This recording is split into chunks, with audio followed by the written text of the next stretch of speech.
Kryeministri Kristian Mickoski paralajmëron dënime më të rrepta për supermarketet që nuk e respektojnë ligjin.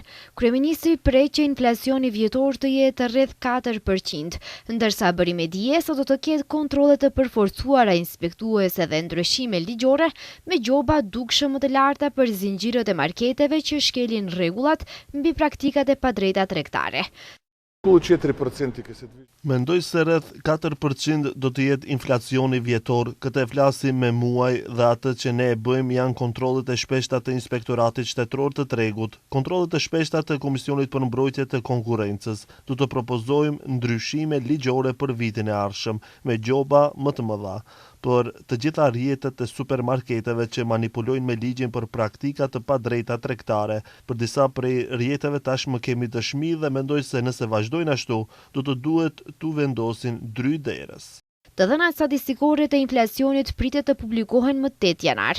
Edhe pritshmëritë e guvernatorit të Bankës Popullore Trajko Sllaveski të shprehura në konferencën e fundit ishin që viti të mbyllet me inflacion afërsisht 4%, siç është edhe projekcioni i Bankës Qendrore.